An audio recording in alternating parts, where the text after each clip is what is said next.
Welcome to the opening bell of the NFL Stock Exchange podcast. I'm Trevor Sikkema. That is Connor Rogers. Joining you guys at the end of the week, and you guys know what that means. It is a rankings day, final rankings day, and today we're getting to one of everybody's favorite positions, and a position that everybody has opinions on. So we know this one is going to be a fun one. It's wide receivers. We actually started this show, Connor, when we launched our YouTube channel. We wanted to specifically leave wide receivers for this YouTube channel. So here we are again, revisiting the position about a month and a half later. We've got the combine under our belts. We've got pro days. We've got, different things that we've heard about these players. And honestly, we've had a lot more time to watch a lot of tape on these players. So it's not just the top fives like you guys are used to. We're going top 20. We'll give you guys our top 20 wide receivers each. We'll do it in increments of 5. Plus, we might even talk about some players that are just outside of the top 22 because there's a lot of wide receivers. Before we dig into it, though, Connor, my friend, how you doing, buddy? How was your trip to Florida? The good people haven't seen you in a week. That's true. I forgot about that. They're worried sick. And they should be. St. Pete's a dangerous place. Have too much fun.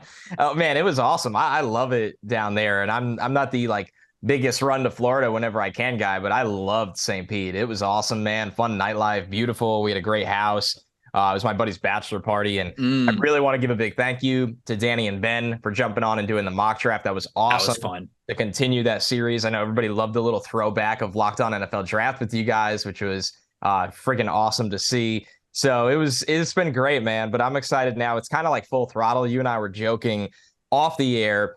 This is that time of year where you don't even really blanket your top 10 anymore, or even maybe as much your top 15. When you get outside that top 15, you start to truly, really mess around back and forth with a guy, a spot here or a spot there, because full transparency, it's flavors. It's, are you going to bet on someone with traits that wasn't productive?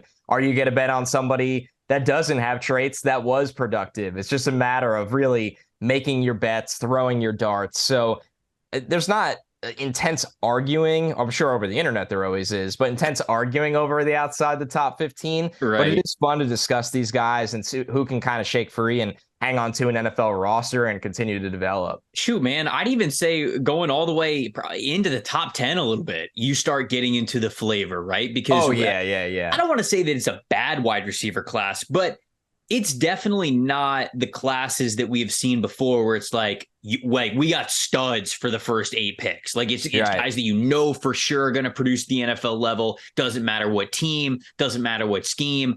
This year is a little bit different. And this is honestly a really fun way to do it when you have this outlook. Some people look at that and say oh man, that means it's not as exciting as of a class. And for people that really follow the NFL draft specifically, I know you feel this way. I feel this way. This makes it more fun because this allows you to really identify where guys succeed. And we'll say, hey, I like this guy better than other people do because of this reason. And then when it comes to after the draft, when Connor and I will recap a lot of where these guys ended up going, those are some great conversations of, man, I see this skill set shining with this team, or man, I wonder how they're going to fit it into their previous schemes and how they deployed certain players on offense and defense. So, I think that it makes for a really exciting group. So what we'll do is, like we said, we're going to expand it a little bit here. We're not just giving you our top 5s and then talk about the guys on the outside of the top 5. With this being a final ranking show, subject to change, we'll go top 20 because we want to talk about a lot of the depth players too. So, Connor, we'll go in increments of 5. So I'll have you list off who are your wide receivers ranked 20 through 16, and then I'll give you a chance to talk about those guys. And I do want to give a special shout out. Today is a very special day for the podcast because it is the Colts sent everybody to see Will Levis Day. So I just wanted to get that in there. And I mean everybody. I mean, I need to look up one more time who it was. And I know Albert Breer was all over it. The Colts are having a private workout of Will Levis. Chris Ballard's there. Shane Steichen is there. Jim Bob Cooter, their offensive coordinator, is there. Their quarterbacks coach Cam Turner is there. Ed Dodds is there. Their assistant GM, their college director of scouting, Matt Turpening, is there. I mean, hey, you're telling me there's a chance, man. You're telling me there's there's more than a chance, Connor. There's more than a chance. There's more than a chance because if people have been listening to this podcast for a while, they already know that Will Levis is a Colt. If that truly happens, if he gets drafted by the Indianapolis Colts, I'm gonna need Yeah, what do we Ryan, do? our incredible producer, to Montage. find what will be an 8-minute montage of just us clipping every single time we have said the phrase "Will Levis, you are an Indianapolis Colt." I will have a couple of drinks on the show when we celebrate Will Levis being a Colt if it happens. That's how monumental of a moment it would be for the podcast when you spent that much time into it. It really gave me life. I have to say, like, I woke up today. True. I don't know why. It's going to be like almost 80 degrees in the Northeast in April, which means that allergies just come out in full force. Like, I got the puffy eyes, the dry throat, and I'm like, damn. No. I was like, Trevor and I got like 20 wide receivers today. And when I saw that tweet, I made myself some ice green tea. I saw There that it tweet. is. I felt back to 120%. No symptoms, no nothing. We're just ready to roll. So I just want to give a shout out to the Colts for syncing their Will Levis day with our wide receiver rankings day. And hey, buddy, let's jump right into it, right? Because I think 20-16 will be pretty fun because we probably never talked about a lot of these guys on the podcast, at least not in depth. No. For me, 20 was Kayshon Boutte, which is a fall from grace for a guy that was in the top 5 from our summer show. A fall from grace for Kayshon Boutte. Number 19 was Charlie Jones. Number 18 was Jaden Reed, who we got to see at the Senior Bowl out of Michigan State. Him and Charlie Jones, both interesting return men as well, which definitely played a part into me getting them into the top 20 here. I believe both are NFL caliber return men. Parker Washington was next up at 17, the burly slot receiver from Penn State. My man. And number 16 was Bryce Ford Wheaton, the size speed from West Virginia, 6'4", 221, ran sub 4.4. I guess I'll start with him. I mean, what a contested catch monster. I think he hauled in 18 of 34 chances this year. Not a lot of guys get over 30 chances. I don't even know if anyone else in this wide receiver class had that many chances this year, but he catches them. So this was an interesting group to really go through. And there was a couple guys that I left out. I look at somebody like Matt Landers from Arkansas. He was somebody that was in play for me in that bottom 5 just because he also fits that size speed mold. So I did want to shout him out here. He's 6'4", 200 pounds. He ran a 4.37. He's got some vertical ability to his game. He's a transfer from Georgia, but he ultimately would probably be about 21. So then you look at the other guys. Ford Wheaton, if you're looking for his trajectory, I think you're hoping that he can kind of be this Donovan Peoples-Jones-esque kind of wide receiver. I saw that as his ceiling there. Washington goes back to my earlier part of the show and a little bit of this with Charlie Jones as well. They don't really have elite traits, but they catch the ball. They eat up zone. They don't care about going over the middle. They can be productive. They can be reliable. Jaden Reed was somebody that, truthfully, I could have had higher. I thought he plays the wide receiver position very effectively. I thought he, really was effective against higher level competition at times. Once again, I loved his return ability. I thought he looked really good at the Senior Bowl. He's kind of the guy in this group where I look back on and could be like, wow, I liked the player a lot. Why didn't I have him ranked higher? I just didn't really see a calling card outside of the return. It felt like he was okay at everything. Right. And he's not the biggest guy. He's 5'11", 187. He's not the fastest guy. He's definitely not slow. 4.5 40-yard dash, 1.57 10-yard. Not a great vertical at 33.5. He's just solid. He just feels like he'll be like a number 5 wide receiver that plays special teams for a decent amount of time. And then once again, I guess I round this out with my last guy at 20, Kayshon Boutte. I don't know, man. I don't know what happened with this guy. The testing, he comes in under 200 pounds, which isn't shocking. He's got shorter arms, but a 4.5 40 and a 1.58 10-yard and a 29-inch vertical, which is a second percentile metric. Like, this dude's calling card is supposed to be he shot out of a cannon and electric, and things did not really go right at LSU. He wasn't consistent. The testing, I don't ever accuse anyone of this, but what I've seen on him at his best moments of film, I'm like, did you even really train for the testing? Because you're a better athlete than this. So I had him at 20 because he's going to be a dart throw. Somebody will draft him on day 3 and hope they get what was supposed to be a really good college football player out of him, Trevor. But you know what they say, it doesn't get any easier in the pros, and he's the guy I'm the most disappointed in. Yeah, I'll touch on a couple of those guys, and obviously we can have some conversation because a couple of them are in my first group as well. But I'll start with Kayshawn. I didn't even have Kayshawn in my top And 20. I don't blame you. I don't blame Yeah. you at all. If I was an NFL team, by the way, I would not draft him. I'll just say that. Right. It's, going back to summer.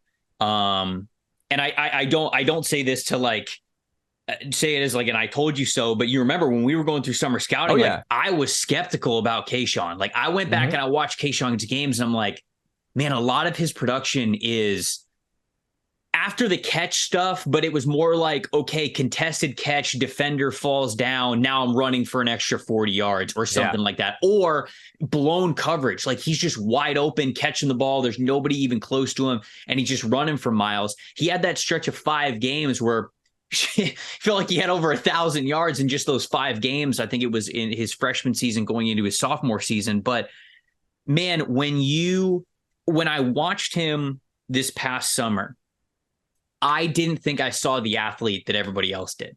I was really skeptical about him actually being a difference maker as an athlete.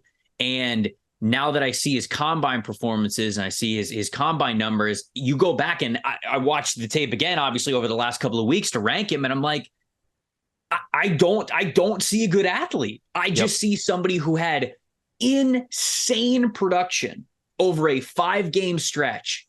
And that's it.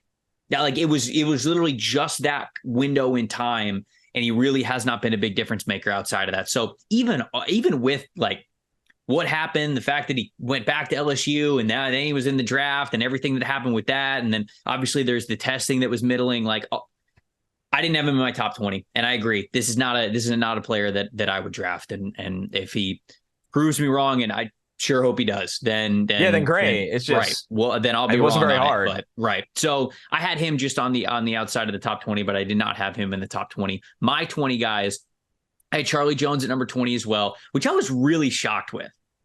I thought I was going to have Charlie Jones higher because I like Charlie Jones' film. I think what really worries me with him is I just don't know if he can really be a vertical threat. And I don't think you can at all. And that's the thing is like, if you want him to be this everything underneath, hate to say it, but like Hunter Renfrow type of player, Scotty Miller. But Scotty's yeah, vertical. You're right. That's fair. Like Scotty gets vertical. You know what I'm saying? So you're right. Yeah. That's kind of that's not even on the nose. I was then. thinking that I was going to see more of what like Scotty can do, plus a little bit of a lot of elite route running. Because I've said before, I think this is a top 5 route runner in this class. You make a case of what he is able to do off the line of scrimmage with the quick footwork and how he understands leverages and attacking blind spots and getting corners turned around. All of that stuff, it makes me feel like he's a fantastic wide receiver. I just don't think he's an athlete enough for it to matter a lot in the NFL. Now, he could stick on as a special teamer and maybe you're, your wide receiver 4, wide receiver 5. And at the best case scenario, you're getting a Hunter Renfrow type of a player. But that's best case scenario. Much more of the regular scenario is he's probably just a special teamer for you. So I got him at 20. I mean, shoot, he was a walk-on at Buffalo. Actually, was he a walk-on at Buffalo? I know he was at Iowa at some point before Purdue. Did he start at Buffalo? I think he got a scholarship at Buffalo, was there for 2 years, didn't play much outside of special teams, went to Iowa, walked on at Iowa because he always wanted to play at Iowa, got on the team, played special teams for 2 years, and then his 5th year, he goes to Purdue and he has these monster numbers. So I like him as a receiver, but just the ceiling, I don't know if it's there for him. I got Andre Iosivas at 19. Okay. Really nice athlete of a player. Worried about the competition level jump. I really am. I thought he was good at the I thought he was fine at the Senior Bowl. I thought he was too. But I didn't see a major standout player. I'm curious whether you have him a little bit higher, or a little bit lower. I have him at 15. Okay, so you are a little bit higher on him than I am. I'm just worried about it. I think he's probably just a special teamer at the NFL level, so I got him a little bit lower. I wrote down if everything goes perfect on his trajectory, you like hope that he could be this DJ Chark light of a player. Like that's like if he keeps developing, but he's obviously I don't think going to play on an NFL roster in any capacity as a rookie. That's how far away. I've got Raheem Jarrett at 18. Okay. And I loved him over the summer. Loved him. I still am like holding out hope for him. I honestly But feel like I should have him over Butte, but like it was just like flip a coin. And Matt did, Landers, who I probably liked both, like his raw ability a bit more than both. But did you have so as it stands right now, like Landers would be 21, and then Rakim Jarrett would be 22. okay. I just thought Rakim was just like athleting out there with literally nothing else. Like does not play the position. And I agree wholeheartedly. But you bet on that, which I respect. Like No, it's not even that I'm bet. Like you haven't met like 18. Right, I got him at wide receiver 18. But here's the thing: I like the way he is an athlete on tape. Oh yeah, and then he didn't test well, which is bizarre and because like, I thought he looked so athletic on tape. That's why I loved him over Summer. I was like, big jump. Former 5-star wide receiver. You know, like I was really confused by the testing numbers, and combine testing isn't everything in the world, so it doesn't mean more than the tape. And I think that's ultimately why he's in my top my top 20, but he's sitting there at 18 because it's still a projection with him, and I wish it wasn't as much. I got Jonathan Mingo at 17. Okay, I like Mingo a decent amount. I think his tape is good. I think he is a really good all-around receiver. Like I think he's got all-around size. I think he's got good strength. I think he's got good after the catch ability. I think he's a pretty fluid athlete for a player that he's of his size. I like everything there. He's got drop issues. Like he has had drop issues over the past couple of years, and that's something where it's like we will get into that conversation with a couple more players a little higher on this list, where it's like, there's a lot of what I like about you as an athlete. I think the route running is pretty developed for Jonathan Mingo as well. Yeah, there's so much to like about him. But at the end of the day, the job description is you have to be able to catch the ball reliably. And I think he just had too many drops. I'll look it up in a second. I don't have it right in front of me. I thought he got better this year. Like I saw it in 2021, and then I thought this year was a notable jump for him. That's why I was a little higher on him than you. Yeah, I think a lot of people are going to be, which is I understand, because like I said, there is a lot to like about his tape. I thought he was 4 drops this year on 87 targets, which is like very middle of the pack. So he had 4 drops. I think the contested catch numbers were also not 7 to 17. So I wanted to see more from a bigger player. You know, he's around 6'1", 215 pounds. Like I want to see a little bit more reliability from you. You know, weird number with him. When targeted this year, the ball was intercepted 5 times. That's a weird number. Like that's a I don't want to say concerning, because those could be very different when you watch them, but it's something I was like, oh, it's weird. I haven't looked at those, so I don't want to comment on it totally. But yeah, you look at some of the past numbers, because I got them all up right here. 4 drops this year, 4 drops last year, 3 drops the year before, 2 drops the year before that. Contested catch numbers have never been fantastic. Below 40% this year. And his catchable passes numbers, he was at 91.7 this year, which is good. I do think that he got better, which I'm glad that you noted. But the 2 years before that, he was at 82.8 and 80% of these are catchable passes. And he's reeling in, one of 5 of those is a drop. And that's not great, or at least he's just not coming down with them. So that wasn't a good percentage. I didn't love that. So I just didn't love the contested catch percentages. Didn't love the drop percentages with Mingo, but I do understand the athletic ability. I got Jaden Reed at 16. I like him, and he's a good athlete. I think that you summed up what he does well. I just felt like his best moments were very schemed up, Yep. Like it was screen stuff. It was routes that were clearly just getting him open in space, which is fine. I'm not really blaming him for it. Yeah, a lot of guys benefit from that, but I agree. I didn't see him as a creator as much. I'll tell you what, I saw him as a creator the most in Mobile at the Senior Bowl. Me too. I agree. And if what we saw at the Senior Bowl is what we're going to get at the NFL level, he'll probably outproduce some of these guys that have a little bit higher than that. But had Jaden Reed at 16, and then I had wait, we're not doing 15 yet. That's 5. Yep. All right. Cambridge. So yeah, there we go. That's my 5 to start. Okay, so 15 for me was Andre Iosivas. I think you did a really good job. We kind of went into him already. Developmental athlete, crazy track background. Number 14 for me was Rashee Rice. And if you asked me about Rashee Rice like in November, I would have been like, oh, he should be a top 10 receiver in this class. Yeah. Did not end that way. 13 for me, A.T. Perry. 12 was Michael Wilson from Stanford. Oh, And 11 is Jonathan Mingo.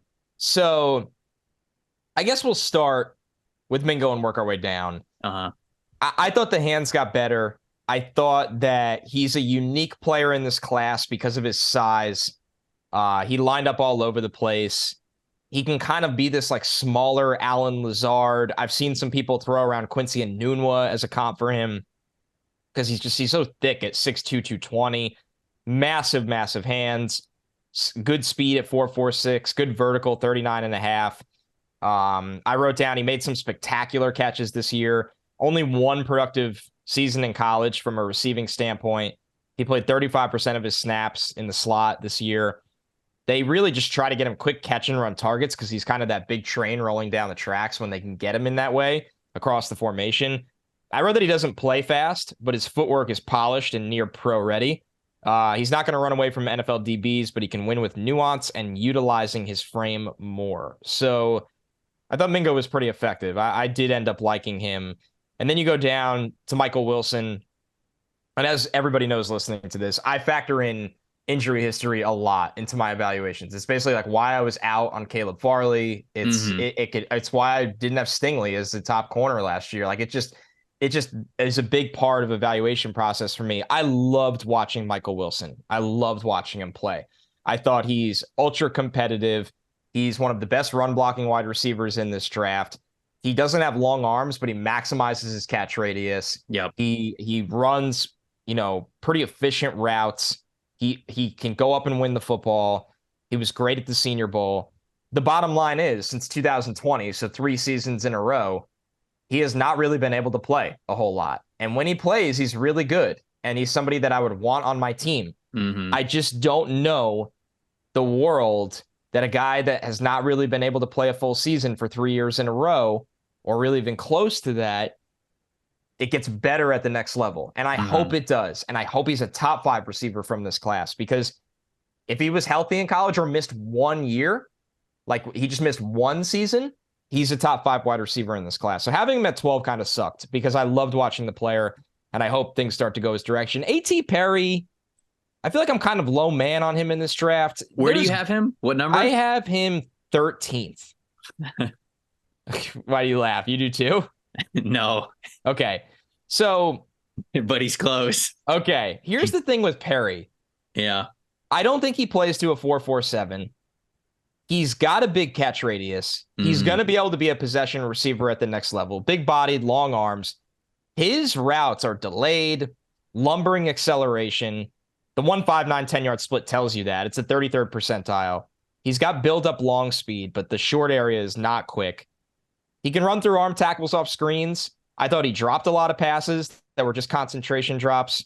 I did not see him separate consistently. He has no feel for the field. Like, he doesn't even know he's drifting out of bounds sometimes. So he reminded me of Devin Funchess, honestly. I was watching him and I'm like, this is like Devin Funchess all over again. So the Funch eyes. The Funch Crunch. That's what he called himself at the rookie premiere. Yeah. He called himself the Funch Crunch when I was at Bleacher Report. They never sent me, sad. They used to send people out to the rookie premiere, and one year they did like WWE promos, and he like crunched something and called himself the Funch Crunch. It was really good. So Perry, I mean, he'll hang around the NFL. I just don't know what the ceiling is there. Let's get into Rashee Rice. Rashee Rice is the classic case of a guy, if you take his best performances, he's a top 5 wide receiver in this class. Yeah. And Trevor, we have talked about this in depth. Yeah. I have no idea where this guy's focus goes sometimes. The Cincinnati game is just like, it's light it on fire. One of the light worst. Light it on fire, bury the football. Yeah, you'll watch. It's one of the worst. You said it. He had 9 drops this year and 3 fumbles. Like, there's just times where it's just, he's not there. And it's frustrating because there's also times where he'll kill someone in the run game. He'll hang in the air forever and snatch the ball out of the air. 41-inch vertical. I didn't see play speed that really stressed DBs. No. But he does position himself well to win the football. So Rice is like an enigma. And I'll say this about the numbers. Like, yes, he had a big game against Maryland. He had 96 catches on 156 targets for over 1,300 yards and 10 touchdowns. he like really piled it on against like the Lamars of the, you know what I mean? Some schools that it's like, okay, but I just would have liked to see him really step it up against the Cincinnatis of the world. And there's still a world where Rice is an NFL caliber wide receiver, especially with that hang time ability. But some coach has to dial it in with him. Like if he dials it in, he could be a good player. It just comes and goes like a roller coaster where I'm like, I can't have him in the top 10. His best moments, easily top 10, maybe top 5. But it's about consistency, and he just didn't have it. So 15 through 11, love Michael Wilson. Really like Jonathan Mingo. Mm-hmm. I'm lower on Perry, Rice, and then Yosevich is just this developmental athlete. I'm fascinated to see where you're going with 15 to 11, by the way, with all this smiling going on. So you had Perry at 13? Mm-hmm. I had A.T. Perry as my number 1 wide receiver going into this year. Okay. Yeah.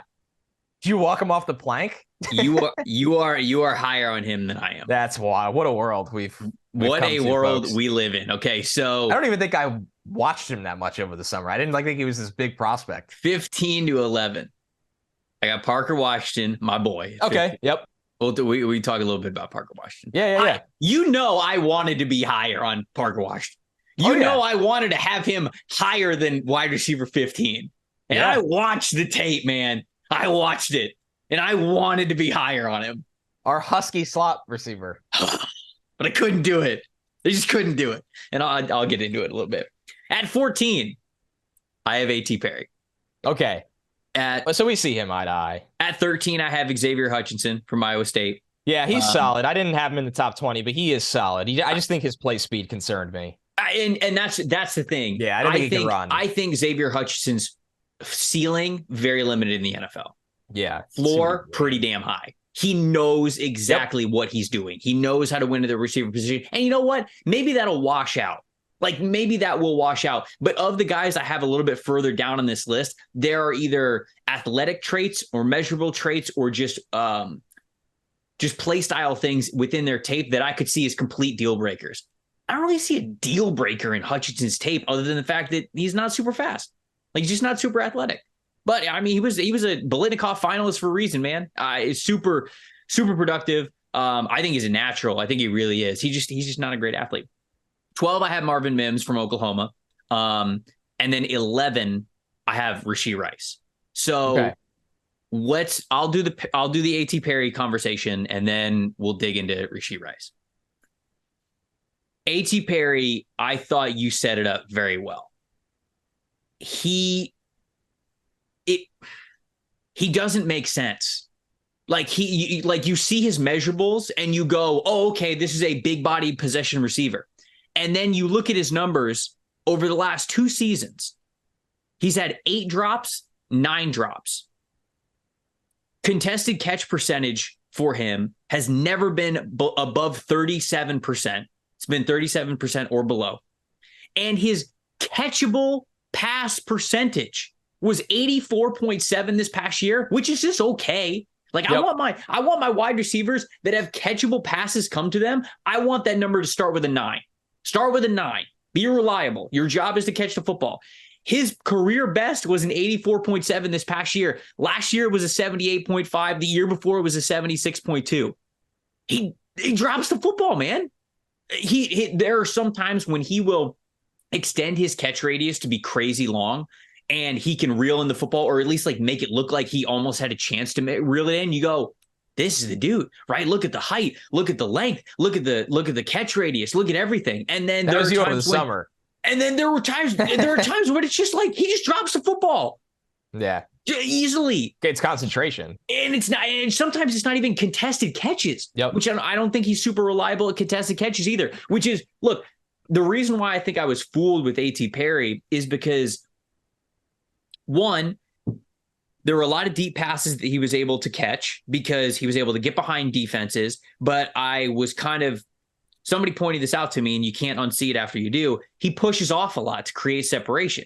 It's not his speed. He can't run away from anyone. Right. He can't run away from guys. He's pushing off on a lot of these defenders that have anywhere near the same speed he does. And then I watched some of his contested catches over the summer, and I was like, whoa, look at how good this guy can catch in contested situations. And then you watch all of them this past year and you watch some of the drops and you go, okay, actually that the positive isn't happening nearly as much as it feels like the negative is with that. So there are nuances to his game that I like. Like sometimes he'll run a route and he'll get right behind the linebacker level and he'll like dip his shoulder around a nickel corner and he'll get right in between where the safety and the second level is and he'll sit and you go, man, what a great rep from him. And then there will be other times where, like you mentioned, he doesn't have a feel for the field. No feel. And so he is so hot and cold as a player that I would just let somebody else draft him. I think that's the reason why he's 14 for me, because his highs, his best could probably end up as wide receiver 8, wide receiver 7 in this class. But his worst, I mean, like Hakeem Butler might be out of the league, right? Like that's kind of like the trajectory of how we saw Hakeem Butler's production when he was coming out of Iowa State and he wasn't as strong to the catch point. He was this big bodied wide receiver who you went, wow, look at what he could do as a deep threat. But then when it came to almost like the nitty gritty, the details of playing the position, like he couldn't do it very well. And I unfortunately feel like that's what A.T. Perry is ultimately for me. And I got burned by Hakeem Butler. I had Hakeem Butler as wide receiver 1 or wide receiver 2 in that class. And I learned my lesson. And I see that lesson again here. And maybe Perry is different. But from what I've seen so far, I just don't want to bet on it. Maybe I'm a little gun shy because of Hakeem Butler, but I don't want to bet on it this year. I don't think it's gun shy. I think you're just learning from mistakes. Well, sure. I've learned from mistakes all the time like that with the draft. And I think with Hakeem Butler, it's not that I didn't see these things. It's that I didn't take them as seriously, right? We talk about scouting and a lot of people talk about scouting and they will tell you that a scout's job is to identify what a player can do, right? Tell me what he can do. What are the strengths? We'll get those out of them.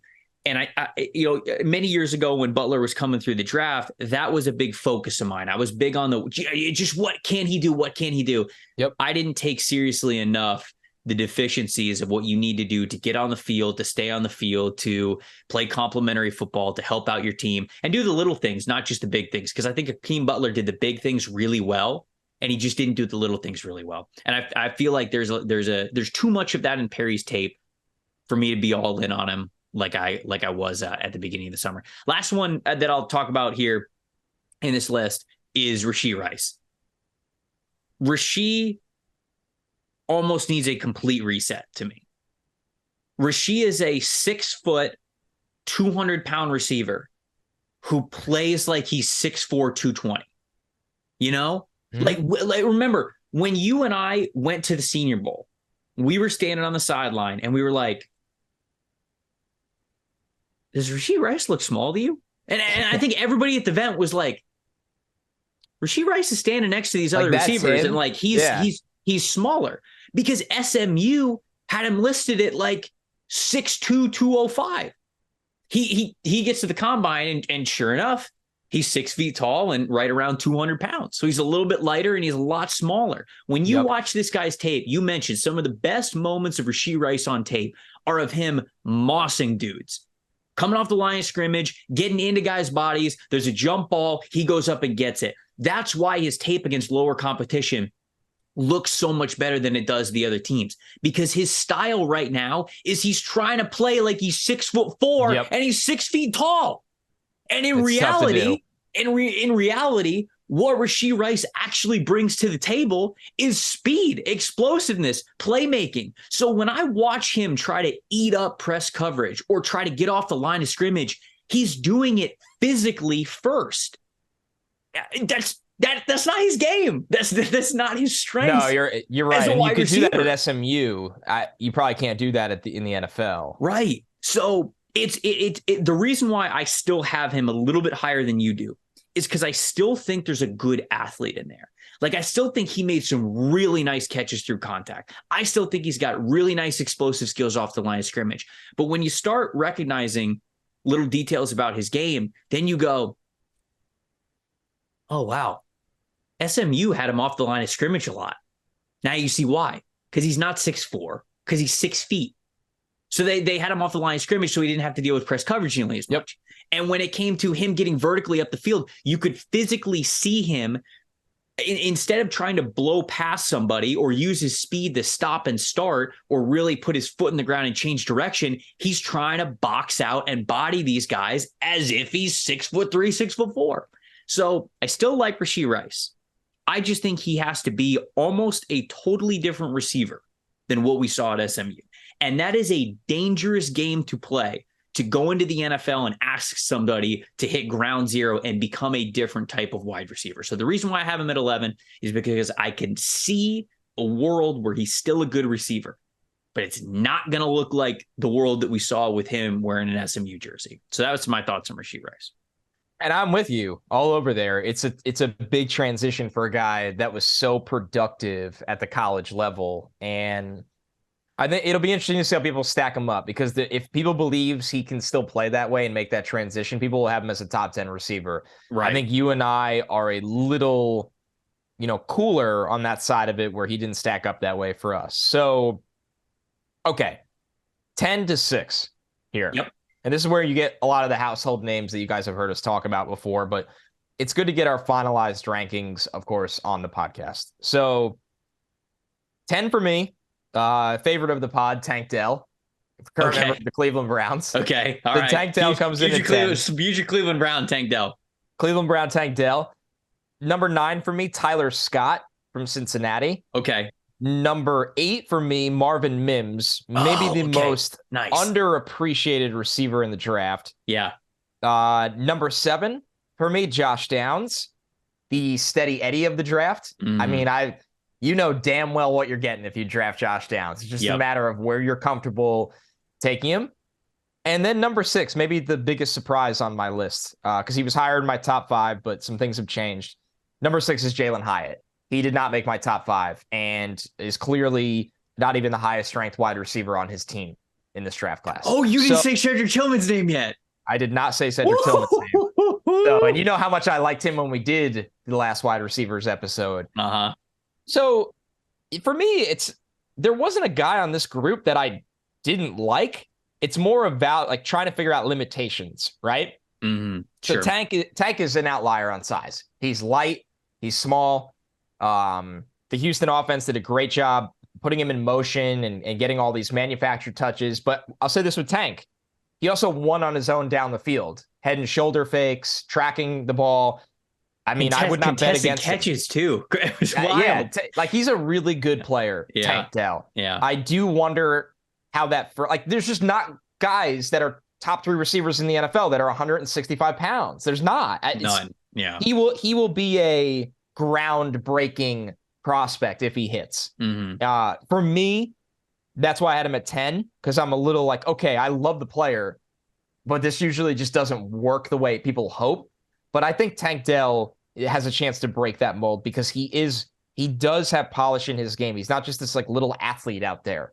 So Tyler Scott, I thought could have been more productive if some of the throws were better. Yes, it's disappointing he didn't run in the 4.3s. But yes, he really has no route. He reportedly did at the pro day. Okay. Pro day. He also was reportedly tested at 4.29 before the season. So well, right. But I was also extremely shocked, and we'll get to Tyler Scott in my rankings. But like, I was also super shocked about the 40, because it really would surprise me. The reports were like high 4.2s. Low 4.3s for Tyler Scott when he ran it at Cincy's pro day. So. Well, here's the good news. Who gives a shit? Because he plays fast on the field all the time. He runs by people. I'm just going to clip what you just said right there. Keep that voice memo on my phone and just reuse it throughout life. Well, here's the good news. Who gives a shit? Hold it up to your fiance and see how that goes. That was not what I was going to do. Yeah, no, don't do that. Don't do that. Do it to your friends, or whoever just pisses you off. So, listen, Tyler Scott plays fast. He's so interesting, right? It's go route or manufactured touch. Mm-hmm. I didn't see anything in between. Like I'm not saying he never catches an out or a dig. Like, I'm not saying that. I'm saying where he is right now in terms of like his route work, it's not there in the NFL. And if he establishes himself as this deep target with a great quarterback, teams will play off him so much that if he works on the intermediate route and short route game, that can open up. And there's a lot of value in being an excellent deep threat or a guy that let's just get the ball in his hands and you can run. And he could do those two things. But everything else in between doesn't exist right now for me. So Mims at 7, I am a little perplexed why he really got no love. He's caught 20 touchdowns in 3 seasons. I think he just turned 21 years old. He's a 4.3 speed guy. He can make the contested catch. He didn't just live in the slot, but I think he'll do well inside, outside. I like Marvin Mims a lot. Here's my thing with Marvin Mims, and I guess this is a little foolish to say because I don't have him ranked ahead of Josh Downs and Zay Flowers, but he's bigger and faster. Like, he's bigger and faster than Josh Downs and Zay Flowers, and he was incredibly productive across 3 seasons. So I like Mims a lot. And Downs is the guy that, I mean, he's a slot receiver that caught everything this year, that constantly separates in the 0 to 12-yard range, that a quarterback can just lean on. He can work over the middle. I loved that he had a drops problem in 21, and this year he caught everything. So, like, his hands were much better. He can return a little bit. Josh Downs is, if you're a team that deploys a smaller slot and you run the quick game, like, he's going to be a second-round pick for a team because of that.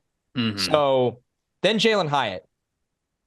I love Hyatt's speed. I love his tracking. I think he's a lot better of a player than the one-trick pony he gets credit for. I'm a little terrified of the weight. There's just not a lot of weight is made in different ways. He is upright 173. Like, he runs with the ball, and it's like a string bean in the air. And I'm worried that one big shot to his lower or even upper body, and he's going to be hurting. Mm-hmm. And then if he's playing with an injury, does that take away his calling card, which is the vertical speed? Of course, yeah, sure. So I love Jalin Hyatt for the fact that day one, he could stretch the field, and he catches the ball. Like, this guy's a receiver. He's not just a fast track athlete out there. But I do have a little bit of concerns about the weight. And when you package 21 and 22 together, I mean, obviously there's just reasons I like his teammate better that I'll get to. But I like this group from 10 to 6, Trevor. I really do. I think they're all day 2 wide receivers. I think it's just a matter of what kind of offense you're running and what you need. Yeah, I also have all my 10 through 6 as day 2 wide receivers, some of them a little bit higher. 10 for me, well, I did want to touch on Mims because I had Mims just outside of my top 10. I like Marvin Mims. I agree. I think that he's not getting talked about enough. I think he is a really nice vertical wide receiver right now. Like, whether it's go routes, whether it's posts, whether it's deep dig routes, or whatever it is, he is. I think that he's really confident when he's getting vertical. Mm-hmm. I don't see that same confident player when he's doing anything in the intermediate or even like underneath. Like, I just didn't see that same type of explosiveness. When he was getting off the line of scrimmage and he knew he was getting vertical, you would see the best of Marvin Mims. But I didn't see that best version of that wide receiver in everything else. If we can get that, I think we're talking about a top 10 wide receiver in this class. Yeah. Right now, I feel like he's too one-trick pony-ish for me to have him above some of the other guys in this list. But I did want to say, I do agree with you. I like him. I think he's underrated. That's just the way that I viewed him. It is right now, I think you've got an excellent, well, maybe not excellent, but a really good vertical threat wide receiver who could be more. And maybe that's enough in this class for you to draft him a little bit higher with that kind of a promise. But that's the way that I saw him. Number 10, I got your boy, Cedric Tillman from Tennessee. 9, I have his teammate, Jalin Hyatt. 8, I have Nathaniel Tank Dell. 7, I have my boy, Michael Wilson. And then 6, I have Tyler Scott. So a lot of the same names that you just mentioned, just in a different order. I can leave the Cedric Tillman talk until we kind of get to the top. Yeah, 5. You're going to pay for that. We can do that. That's fine. The cool part about it is I like Tillman. I just think he's a little bit limited, and I would love to hear just how you see him and the way that you project him as one of the top 5 wide receivers in this class, which I love that you have him there. And I'm interested to hear just your overall takes on him. I think this is your Michael Wilson time to shine. Probably. So Michael Wilson, I have at 7. And where did you end up having him? Where'd you have him ranked? Let's take one more gander here. I had Michael Wilson at 12. So Michael Wilson being number 7 goes back to what we talked about at the beginning of this episode. I don't want to necessarily say that it's a bad class, but it is not a surefire class. These top 5 players that we're going to get to, in my opinion, are clearly top 5 players. And the rest of this group, the rest of 6 through 36, or however many wide receivers are going to get drafted in this year's class, they are clearly not in the same projection tier as the guys that are in the top 5. So I have guys like Tyler Scott, Michael Wilson, and Tank Dell as 6, 7, and 8 on my list because they maybe might give me something that these other wide receivers can't. Wilson's injury history is bad. He has missed time in each of the last 3 seasons. I think the last 2 seasons have both been season-ending injuries for them. They've been lower body injuries, not good. When he's on the field, he's awesome. He just is. And I definitely hear you with the medical red flag, and I think a lot of teams are going to take him off the board because of that. But in a wide receiver class that is not as strong as it has been in years past, this guy understands how to win at the position. He gets it. He understands releases. Footwork can be fantastic. Contested catches is great. This guy is a limited athlete, and he still gets behind defenders because he sets them up so well, because he understands how to get them to flip the hips the wrong direction for him to then swim straight over them. And now he's got a little bit of vertical separation. I see this guy separating better than athletes that are way more fast than he is. Yep. And it's just because he understands the position so well. So I feel like if this dude's healthy, he can be a regular contributor at the NFL level. You mentioned how he is as a blocker as well. Dog. Absolute dog. He's an impact player. He's one of the strongest wide receivers in this class. I mean, shoot, the bench press, not that that's the be-all, end-all, but that is something that showcased. I think he did 23 reps, which is like in the 90th percentile for wide receivers. So like he's a big, strong, thick possession wide receiver. And if you want a possession type of wide receiver as your wide receiver 3, maybe even wide receiver 2, this is the guy to take a bet on. So I like Michael Wilson a lot. And even I acknowledge the injury history. And if you want to sit here and say I'd never draft him because of that injury history, I don't have anything to say to you other than it's not like this wide receiver class is embarrassed with riches to where you can afford to throw a guy as productive as Michael Wilson just out the door willy-nilly and not think about it. So I think it's well said. I really do. I think that you make your bets, right? Like every draft, you make your bets, and you're betting on a good football player. Like there's no denying that. Mm-hmm. He's good in a lot of ways that, quite frankly, a lot of guys in this class aren't. And I'm going to get there with Cedric Tillman. I think my argument for Tillman is identical to your Michael Wilson argument. Like I find myself in this class with small wide receiver fatigue. And what I mean by that is great way to put it. It's cool that they separate. It's great that they're quick. It's great that they're not always in the slot, but realistically, they're playing a lot of slot at the NFL level. Mm-hmm. It's frustrating when there's no catch radius, no contested catchability. And guess what? At the NFL level, when everybody or every good team, for the most part, is using their wide receivers effectively to block in the run game, they can't be on the field for those things. It's a big man's game. Mm-hmm. It's a physical sport. And I'm not betting against Zay Flowers or Josh Downs or Tank Dell or Marvin Mims. But when I'm watching film and going through all of these guys, I found myself going, Michael Wilson, when healthy, Cedric Tillman, when healthy. Like, these are what NFL wide receivers look like and what they do and what translates. Yeah. So I respect the bet. So that's my thoughts on Michael Wilson. I have Tyler Scott at 6. I toyed with Tyler Scott at 5. I really did. And which is going to be an interesting conversation with the guy who I have at 5, who I think I'm lower on than a lot of other people, because I had him a lot higher on this wide receiver list, even just a couple of months ago. I like Tyler Scott's vertical ability a lot. I think he's a really explosive athlete. I think the 40-yard dash, you could throw it out the window. He just shows on tape he's a lot faster than that.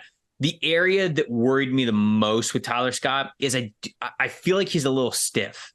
Oh And yeah, so he's tight-hipped. I wonder if that will go into whether or not he can actually become that receiver that you were talking about. Can you diversify the route tree in the intermediate and in the short area? Because winning in the short area can be more on like footwork and releases than it has to be necessarily about like how tight you are in your hips or how fast you can flip the hips and turn. When you're getting deep, of course, like it's just deep speed. It's setting guys up, it's getting deep, it's separating. For intermediate routes, it's basically all how quickly you can flip your hips and how sharp of an angle you can take by putting your foot in the ground and changing direction, whether it's a full 180, whether it's a 45-degree comeback, whether it's, a 90-degree in route or out route, whatever it is. And I am a little concerned that Tyler Scott doesn't have that. But again, in this class, he's got a lot of explosiveness. I like him a lot as an athlete, and he stood out as an athlete for me. Tank Dell was 8. Tank's freaking awesome, man. Like I don't know what else to say. Like he's the man. He's just super small. Yep. So I don't know. Yep. I don't know where you draft him, but again, he is such a natural playmaker. He makes contested catches that guys way bigger than him like haven't made. Guys further down on this list, A.T. Perry, Jonathan Mingo, like these guys that I talked about not having great hands or not reliable hands, Keishon Butte, right? All these guys. Tank Dell makes contested catches at 5'8", 160 pounds better than those guys do. And I think that certainly means something. So that's why I still had him in my top 8 at number 8. Jalen Hyatt's at 9. I'm just not the biggest fan of Hyatt. I don't know how much more is in the tank for him to be a more well-rounded wide receiver, whether that comes to strength of contested catches or whether it comes to the flexibility of him being able to really sink his hips, change direction, put his foot in the ground. Like a lot of the same arguments that I have for Tyler Scott, or a lot of the same like doubts that I have about Tyler Scott, I have for Jalen Hyatt. I just think that Tyler Scott's more compact and can figure it out a little bit better than Jalen Hyatt might be able to. So I respect the deep speed with Hyatt. I think he has to be a top 10 wide receiver in this class simply for the deep speed and the deep production alone because it's so valuable. But I just don't know how much of a full, well-rounded wide receiver is there, man. I've never really been convinced of that. And then I got Cedric Tillman at 10. I like Cedric Tillman a decent amount. I just don't think he's a great athlete. I thought the athletic concerns that I had about him showed up on tape in similar ways that I love that you put him and Michael Wilson in the same bucket. And you know what? Wilson's at 7 for me. Cedric Tillman's at 10. Maybe they should be a little bit closer. Maybe Cedric Tillman deserves to be a little bit higher because I do see them in similar light. But I think that Wilson wins more at the receiver position than Cedric Tillman does. And that's why I had him a little bit lower. But that brings us into our top 5s, which I know is where Cedric Tillman is for you. So I will let you kind of talk about your top 5s and then talk about him. Okay. So number 5 for me is Zay Flowers. There's a lot to like with Zay that we'll get into. 4 was where Tillman is. 3 is Quentin Johnston. Number 2 is Jordan Addison. And then number 1, who I think is far away the best wide receiver in this draft, is Jackson Smith-Njigba. And I have never wavered from that since our first wide receiver show from last summer. So number 5, Zay Flowers. I'll be a little brief on him because I know you're gonna mention him too, Trevor. Mm-hmm. He's such an interesting player because with Zay, I'm looking for him right now. I don't know why my notes just bugged out on me. Come on, there he is. Boston College. I'll give you a start. I organize for all-star guys. Like I go top underclassmen in my doc, Senior Bowl, Shrine, NFLPA. Mm. And like Zay should be with the top wide receivers, but I also have him color-coded for Shrine. So it's like bottom line is I'm still floored that Zay Flowers went Shrine game, but good for them. Showed out, though. Yeah, exactly. So with Zay, 5'9 1/4, 182, undersized wide receiver, 29 1/4 arms, very, very, very short arms. He's also going to be 23 the first week of the season, which is fine. These aren't like concerns overall, but just putting everything into context. 4'4", 240, 35.5-inch vert. I just think he's lightning quick. He's very, very hard for DBs to mirror. Yes. His movements are very different. He's not even like this perfect route runner. He's just so unique in the way he moves that he gets open. So I don't care how you do it. Just get to the end point as long as it's efficient. I thought he drops more passes than he should. Like it's weird to me. There's times where I'm like, damn, like you're Zay Flowers. Like you should have better hands than this. And it just kept popping up. He had 9 drops this year on 124 targets, which isn't like, it's a 9.9% drop rate.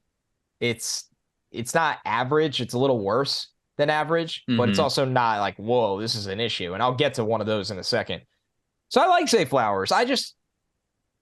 Honestly, Trevor, I don't typically fall for little wide receivers in round 1 anymore. Like I just don't. If I got Zay Flowers at the top of round 2, I'm like, sick. Right, sure. Right. I don't think that's happening. I think he's going in the first round now. Probably. So that's where I'm like, I like him, but I've come to realize I don't love him like everyone else does. I don't think he's ever going to be a number 1 wide receiver. When you're looking at a guy this size and play style, if you're maxing him out, you're like, okay, like can he be Brandon Cooks? I don't really think so, but maybe some do. That's fine. So Zay Flowers at 5. He's a solid player. 4 is Tillman. So I guess I'll run off the rails here with Tillman. I mean, to be fair, like in a really strong wide receiver class, this wouldn't be the case, but this is not. Tillman's 2021 tape is phenomenal. He's a big-bodied player. He's 6'3", 213. He's got long arms. They're almost 33-inch arms. He's got massive hands. He's got 10-inch hands. The 10-yard split, 1.53, for all wide receivers is 68th percentile. But when you dive into his relative athletic score, which factors in his size, he's over 9. He's at 9.22. So for his size, I really like the athleticism. His jumps were really good.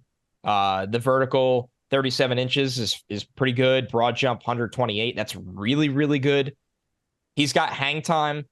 I love the way he plays. Like, he plays like a junkyard dog, like back alley, like I'm scrapping. I'm here, I need to scratch and claw for literally everything. He's tough.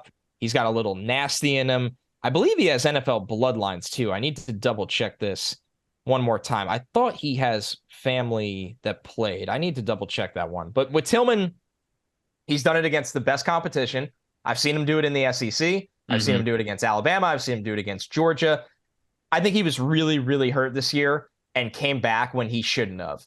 And I look at the style of play, like I could put him on the outside, and my favorite aspect of his game is the timing of his routes into shielding DBs. He's got this big, broad upper body that, like, it's hard for a DB to get the arm under or cut in front of him, or he's got the basketball body of, okay, I'm bigger than you, and I'm going to use that to my advantage. And really, you're probably going to have to try to interfere if you're going to stop me.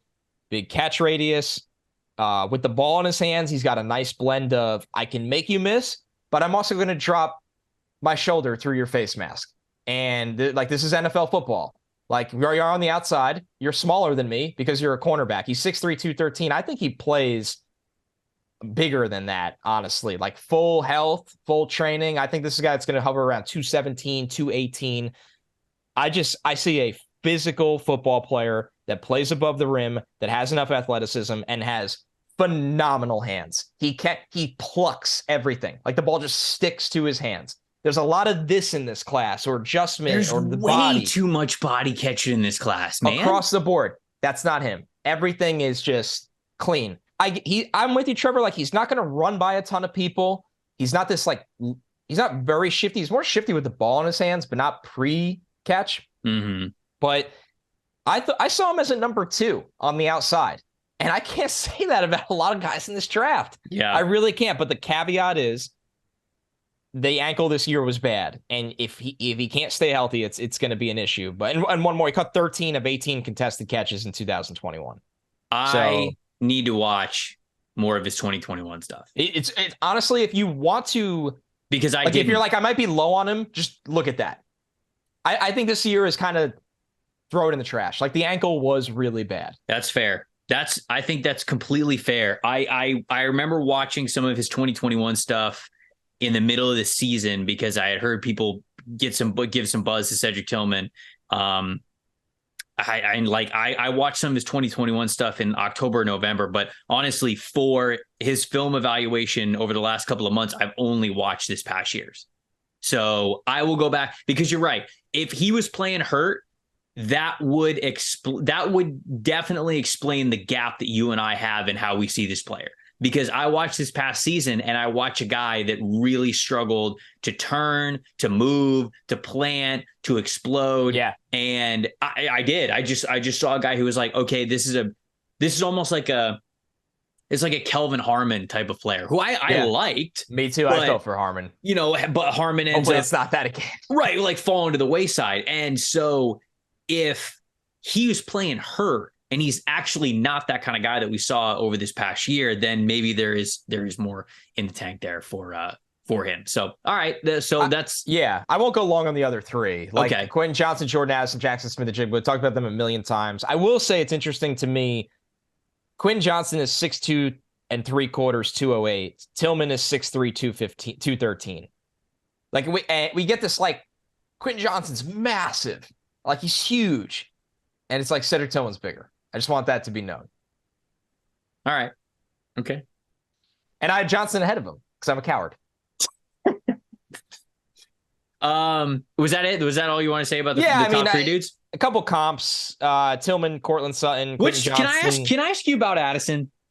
Yeah, please. Because I had Addison as my wide receiver one a couple months ago when we were doing this, and now I have him 5. I am 5 now.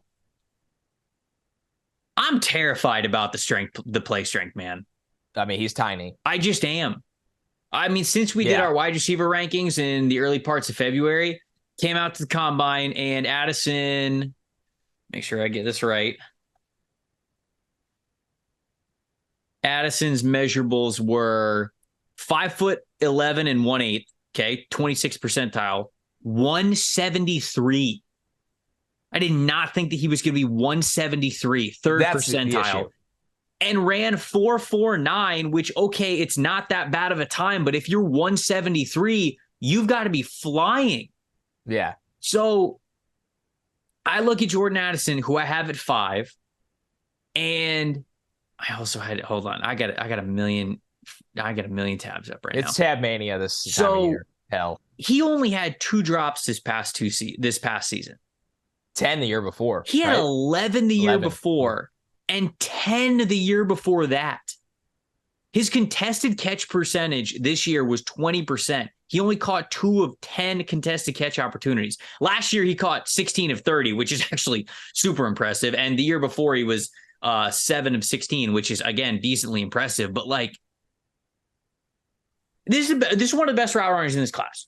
I had him as my wide receiver 1 because I thought that Jordan Addison was probably going to show up somewhere between 180, 185 and was going to run like high 4.3s, 4.4 flat, something like that. He is smaller and he is slower than I thought that he was. And all of a sudden, you take that into account, you look at it and you go, wow, okay, you are a phenomenal route runner. This guy can separate really, really well.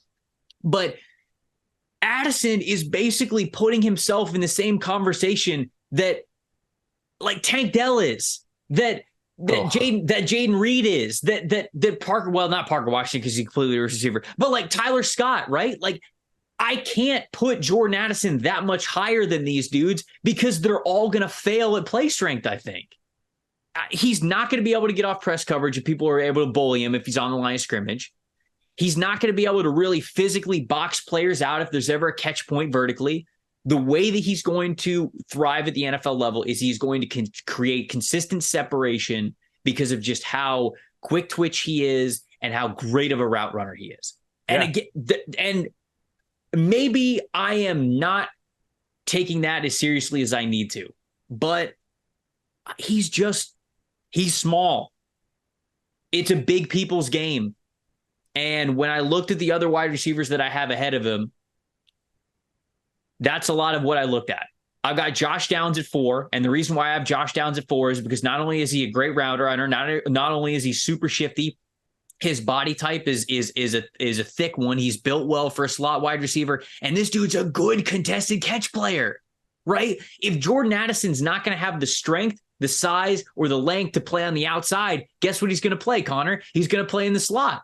And if you're going to play in the slot, a lot of times you're going to have to deal with contested catches. You're either going to have safety going in corners, or you're going in traffic, or things like that. Now, scary. It's not all the time, but if that's the case, if I'm putting Josh Downs and Jordan Addison in the same situation, give me Downs. He's a better contested catch wide receiver. He's a better catchable pass wide receiver. He just doesn't drop things. He's where he needs to be. That's the better slot receiver, in my opinion. So if these guys are destined for the same position at the NFL level, give me the guy who's stronger. Give me the guy who's going to be more reliable. So I got Josh Downs at number 4. I have Zay Flowers at number 3. I've got Quinn Johnson at 2, and I've got Jack Smith-Njigba at number 1. Zay Flowers, I think, moves differently than these other wide receivers. You mentioned having small wide receiver fatigue. I think there's a ton of small wide receivers in this class, but I really do think that Zay Flowers moves differently. I feel like Zay moves like Antonio Brown did.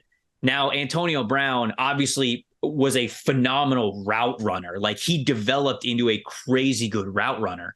But in terms of like the movement skills and how these guys are changing direction yet accelerating at the same time, like, that was always such an incredible thing about AB to me, is his ability to not only change direction, but change direction and yet continue to accelerate in crazy ways when the angles were very different. And I feel like Zay Flowers has that same kind of build, that same kind of athletic ability. He just, if he obviously continues to become a great route runner, I really do think that he's going to be a major difference maker in the NFL. I think he's got great yards after catch ability. I think he's electric once the ball gets in his hands.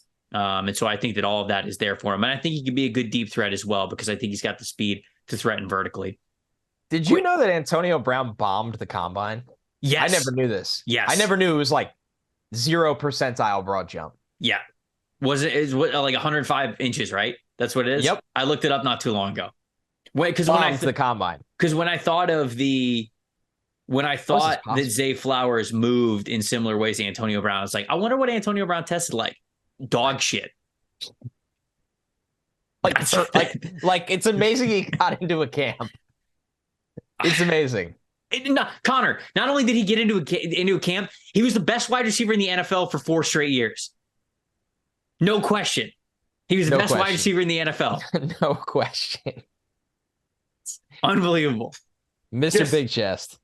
Jeez, man. Yeah, sorry, folks. You didn't need to hear that today. Anyways, he sucks. Terrible person. Correct. Anyways, Quinn Johnson, I have him at number 2. I don't know if I'm going to end up having Quinn Johnson at number 1 by the time this is up. It's so hard to differentiate, in my opinion, between Quentin Johnson and Jack Smith-Njigba, because they're completely different wide receivers. Oh, it's not even like the same position. Right. They're completely different players. I said this back when we were doing the early wide receiver rankings. I think Quentin Johnson's best production days are still ahead of him. I think he's a beast after the catch. He's got great athleticism after the catch. I think he's got really good contested catch above the rim ability. He just didn't get the chance to show it off very often. I thought the quarterback play over the last couple of years really held him back from showcasing what is a really, really good athlete, and somebody who I think could play all 3 positions at wide receiver, both as a online scrimmage X, as a flanker, as a slot player. I think he could play all of those, man. I think he's got fantastic potential in that regard. Smith-Njigba, the reason why I ended up having him at number 1 is just the floor is so high. Hey, he's an NFL wide receiver. You go back and you watch that sophomore tape of his, and the floor is just so high. And I still do have concerns about the overall athleticism. I do. I don't think he's this all-world athlete, but when you are as savvy, when you have as high of a football IQ, the spatial awareness that he showed as a sophomore, remember, this is just as a sophomore. This guy, again, understands the position so well. And if it was a more stacked wide receiver class, maybe I'd have Jack Smith-Njigba at 2 or 3 or maybe even 4, but it's just not. He's the guy that I think you'd want to. And honestly, Connor, I think that's why a lot of people, myself included, have tried to, over the course of the last, I'll say 8 months, move Smith-Njigba down. Be wide receiver 2, be wide receiver 3, be wide receiver 4, is because we want to find more athletic, higher ceiling, just overall more talented wide receivers. And outside of Quentin Johnston, I don't think they exist in this class. And so whether JSN ends up number 1 for me or number 2, his floor and his projection in the NFL is just way too easy amongst a group that there's a lot of what if for them to become good NFL players, I think. And that is, I think, a really good way to encapsulate this wide receiver class. I totally agree. I just look at JSN and go like, why can't he be Cooper Kupp? Right. And I think the idea of Cooper Kupp is different than, when you hear Cooper Kupp, you think of 2021 where he had almost 2,000 yards and he was just out of this world. But like for the most part, Cooper Kupp, 2017, his rookie year, 869. He's hurt in 2018, 566. Over 1,100 in 2019. 974 in 2020. Monster year in 2021. Like, Kupp's a really, really, really good player that thrives from the slot and does not have long speed. But he's a technician and he's got lateral quickness. And that's what Jackson Smith-Njigba is. And in a draft that I am not really betting the house on a lot of these wide receivers, I'm going to bet on that guy because I want the guy that's really good right away and incredibly smart, incredibly tough, catches everything, is definitely a good enough athlete and has the frame to survive in the middle of the field. It just goes back to this, Trevor. Like we opened this part with Jordan Addison. On the same day at the combine, I had sit downs with Darnell Washington and then Michael Mayer and then Jordan Addison. And like, listen, Michael Mayer. It's Michael Mayer. Arms Darnell crossed. Washington. Arms crossed. Yeah. Just looking an absolute hoss at all times. Seriously, though, I feel like, is that the only way look at this. The arms are crossed. They're crossed. Literally a picture of us. Dude, he understands. You stick the thumbs underneath the biceps and you just pump you pump the biceps up. He knows what he's doing. To grasp that those two humans are on the same field as Addison. I know, man. Was wild. And I have him as wide receiver too, because I think he's so good at everything. He is. He's such a good wide receiver. It's Devontae Smith-ish where you're like, I have to just get over it and talk myself into this one. No, Smith's better though. I mean, Smith is better. No, Smith is better. I thought about that. Devontae No, they're was not just the same better. player, but you need to get over the hurdles the same way. Yeah. Like Smith doesn't run by everybody, and he's slight and he's the Slim Reaper. But yeah, I know. I obviously hope Addison's great. There's so many things that I love about his tape. Maybe it's just the point in time of where we are, but like I'm just spooked. I'm spooked to take him over Zay Flowers, Josh Downs, Jackson Smith-Njigba, and Quentin Johnston. I obviously have him at number 5. Yeah. It's not like I think he's gonna. I don't think he's gonna be a bust. I don't think he's gonna bomb. But that's why I had him at 5, is because I just don't know how much I want to bet. Because I got him at 5, I got Tyler Scott at 6, and I got Tank Dell at 8. All those guys, those like good small wide receivers I have in that area of my rankings. I just couldn't get him any higher because it's a big people's game. Let's just say it's a good thing this wasn't last year's draft mixed with it. Like, full transparency, outside of JSN, no wide receiver in my top 5 this year would be in the conversation with the top 6 last year. Yeah, because the top 6 last year were Garrett Wilson, Jameson Williams, Drake London, Treylon Burks, Chris Olave, Jahan Dotson. So I know people really liked Christian Watson, and I did too, but I couldn't even get him in that top group. So yeah, here we go. So in order: Drake London, Garrett Wilson, Chris Olave, Jameson Williams, Jahan Dotson. Would you have Jackson Smith-Njigba in that group? Yeah, I would have Jackson Smith-Njigba above Dotson. So my top 3 were Garrett Wilson, Jameson Williams, Treylon Burks, Drake London. I'd have Jackson Smith-Njigba behind Garrett Wilson and Jameson Williams. So he'd be wide receiver 3 if you mix the classes together. Okay. I think But then after that, forget it. Like, it's off a cliff. JSN for me would have been 5 behind London, Wilson, Olave, and Williams. I think I would have had him at 5. I wasn't a big fan of Burks. So okay. I probably would have had Quentin Johnston then right after JSN. Okay. And then it would have been something. Oh, shoot. George Pickens is in this class too. I forgot. So I would have, so I would have had 5 wide receivers ahead of Jack Smith and Jigba because I would have had George Pickens in my top 5, obviously. Because I had him like wide receiver 3. Yeah, it speaks volumes. Yeah. I mean, I'm trying to think of your original question. Like, where would you put Addison in this class? I mean, because you're throwing London Wilson, Olave, Jameson, Christian Watson, George Pickens. I'd have JSN. I'd have Quentin Johnston. Then I'd probably have Treylon Burks. I mean, Jordan Addison might not have even been in the top 10 wide receivers for me last year. Yeah, in last year, not factoring in JSN, just last year's class with him. Yeah. He'd probably be somewhere around the Dotson, Christian Watson era. Yes, I agree. I wouldn't have in my top 5 of Garrett Wilson, Jameson Williams, Treylon Burks, Drake London, Chris Olave, and I had first round grades on all 5 of those players. I feel like I would have had Addison similarly to where I had Sky Moore. Okay. You're a little lower on him than me. Clearly, yeah. Yeah, but the point stands. So last year's wide receiver class, dynamite, built different. We know that you guys have takes on wide receivers. We would love to hear them.